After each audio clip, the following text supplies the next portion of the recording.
Israel और Hamas में जारी युद्ध का असर अमेरिका में भी देखने को मिला। यहाँ 71 साल के बुजुर्ग ने 6 साल के फिलिस्तीनी बच्चे पर 26 बार चाकू से हमला करके हत्या कर दी। इस बर्बरता को देखते हुए प्लेनफील्ड की रहने वाली एक फिलिस्तीनी महिला ईमान नेगरेट ने मारे गए बच्चे के घर के बाहर एक टेडी बियर फाउंडेशन शुरू किया है।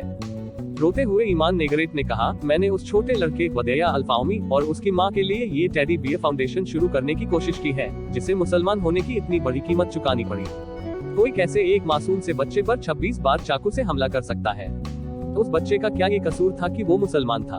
उसने तो अभी जिंदगी जीनी शुरू ही की थी। हम भी मुसलमान हैं, फिलिस्तीन से हैं और अमेरिका में पिछले 20 सालों से रह रहे हैं। कभी हमें इतना डर नहीं लगा, लेकिन अब हमें यहाँ भी सुरक्षित महसूस नहीं हो रहा। उसने कहा, मेरी बेटी ने 6 साल के वदेया और उसकी माँ के लिए 2 टेडी बियर रखे हैं। उसने वो टेडी बियर मुझे लाकर दिए और कहा कि ये भूरे रंग वाला बड़ा टेडी उस बच्चे की माँ है और नीले रंग का छोटा टेडी वो छोटा बच्चा। हमने उन दोनों टेडी बियर को माँ बेटे के नाम कर दिया है।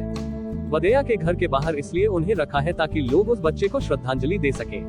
साथ ही उसकी माँ, जो कि गंभीर रूप से घायल है और अस्पताल में जिंदगी की जंग लड़ रही है, वो जल्द ठीक हो जाए। कई अन्य लोग भी यहाँ आकर टेडी बियर रख रहे हैं। रॉयटर्स के मुताबिक ईमान नेगरेट ने कहा कि इजरायल और हमास के बीच जो कुछ भी चल रहा है उसका खामियाजा हम अमेरिका में बैठकर भुगत रहे हैं।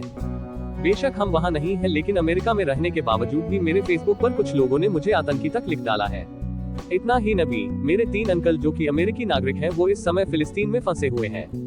वो वापस अमेरिका भी नहीं आ पा रहे हैं, सिर्फ इसलिए क्योंकि वो मूल रूप से फिलिस्तीन के रहने वाले थे। लेकिन ये बात कोई भी नहीं सोच रहा कि वो लोग तो पिछले 50 सालों से अमेरिका में रह रहे हैं और अब यहीं के नागरिक हैं।